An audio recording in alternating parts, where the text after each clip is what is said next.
Today, my topic here, does God exist? It's a question that I'd like you to learn how to answer. If you're a Christian, you must learn how to answer. But to you yourself, whether you're Christian or non-Christian, do you have any idea how to answer this question? Does God exist? Of course, we say, of course God exists. Can you tell why? Why do you say God exists? Some weeks ago, we talked about how does God look like. We are talking about, let's say, this board here. I said, this is God. Can you tell me, prove to me this is not God? Do you?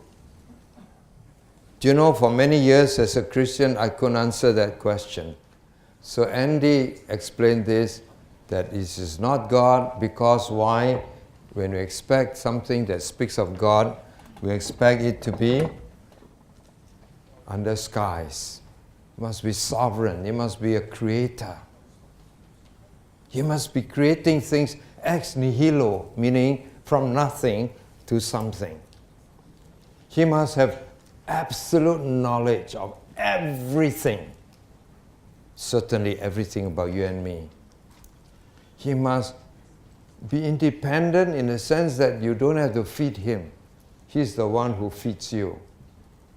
He's eternal. He has no beginning and no end. We say he's sinless. That means without fault at all. You cannot find a single fault or mistake. Every time you do mathematics calculation, you find you make mistakes. And then we learn from there. So making mistakes, nothing wrong for human beings. But God has absolutely no mistake. So if this book is from God, there must not be a single mistake here. That is how we know this is not God. Because it's not eternal. It's not the creator. He creates nothing. It's not able to be independent. I need to move it around to get it going. So you learn that. What do you expect to see God? What is God like? But today's topic is different. It goes one more fundamental. Does God exist? How do I know God exists? Oh, the Bible says so. Well, that's a good answer, but for non-Christians, they don't know what the Bible says. Of course, some parents are very bureaucratic. They tell their children, I say so. Yeah, but who are you? So we need to go a little bit more under what we call reason. God says, come, let's reason together. What's the reason you believe there is God? And what's the reason for those who say there is no God? So today's topic is very simple, actually, for those who understand. It's very, very chim for those who don't understand.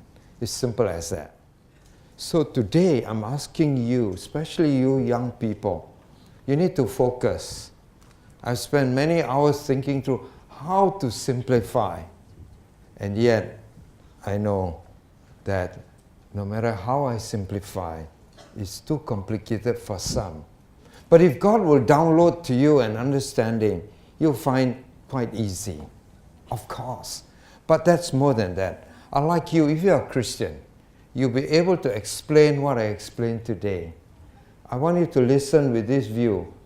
I will try and remember so that I can explain what is being explained today. That is the test. It's not good enough that you believe God exists. You also need to know why you think God exists. That's a question. Why do you think God exists? So we are going to depend, firstly, on what the Bible says and how we can know, okay? Because God has a wisdom, so we begin with God. Maybe you read this verse together with me. Men are without excuse because God has revealed himself that he exists through what? being understood by the things that are made. The things that are made. We need to understand we can see God through the things that are made. Now, the entire passage in Romans 1 gives you not only that through the things He has made, God also says that this is since the creation of the world. From the time God created the world. What God has created, if you understand the mysteries of what God has created, that ought to tell you that He exists. You see, in the world, many people say there is no God. And they're very sure there is no God. But the problem is some of them are quite well-known scientists. And therefore they come up with the idea that science proves there is no God. But there's no such thing. Now, the three things I would like to cover with you today is why is it? What hinders us from experiencing God? Because most of us, in order to know God, we need to experience God. How has God chosen to reveal Himself? And thirdly, does science indeed prove that God does not exist? So I'm going to tackle these three questions. These are common questions.